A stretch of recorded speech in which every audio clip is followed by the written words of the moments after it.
आपके सामने, बिहार की जनता के सामने कमिट कर रहा हूं। जो कुछ भी मैं कमाऊंगा अगले 5 साल में, उसका 90%, कम से कम 90% जन स्वराज के इस अभियान के लिए डोनेट कर रहे हैं।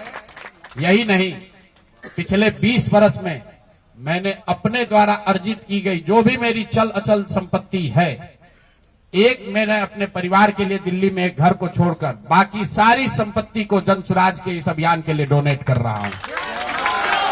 पैसे की वजह से बिहार की गरीब जनता का जो ये आशा है, ये रुकने नहीं दूंगा, चाहे इसके लिए जो कुछ भी करना पड़े।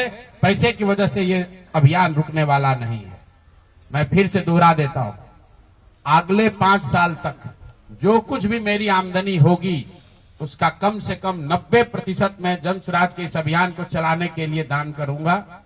और दूसरा, पिछले 20 वर्ष में जो कुछ भी मैंने कमाया है, मेरी जो चल अचल संपत्ति है, उसमें एक अपने परिवार के लिए घर को छोड़कर बाकी सब कुछ जरूरत के मुताबिक जन स्वराज को डोनेट कर दिया जाएगा।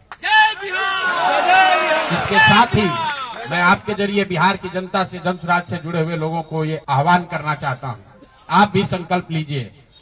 हम अपना 90% दे रहे हैं, आपसे 10% भी नहीं मांग रहे, लेकिन आज से जन स्वराज से जुड़ा हुआ हर व्यक्ति, बिहार को इस मिट्टी से प्रेम करने वाला हर व्यक्ति, आप चाहे किसी दल के हो, किसी विचार के हो, कोई भी काम करते हो, एक मदद कीजिए अपने राज्य के बेहतरी के लिए, सुधार के लिए, व्यवस्था परिवर्तन के इस अभियान के लिए।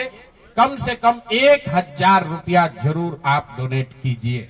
1000 रुपया जन स्वराज को जरूर दीजिए। अगर आप बहुत गरीब हैं, आपके पास 1000 रुपया नहीं है, तो समाज से चंदा करके दीजिए। लेकिन अगर आप जन स्वराज में जुड़े हैं, जन स्वराज के इस प्रयास की सराहना करते हैं, तो सिर्फ YouTube पर कमेंट करने से नहीं होगा, सिर्फ धक्का करके मेरे से मिलने से नहीं होगा कि भैया हम आपके साथ हैं। अब 1000 रुपया का कंट्रीब्यूशन आपको करना है।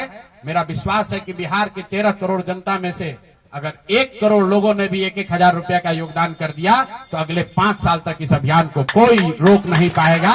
इसलिए ये जरूरी है।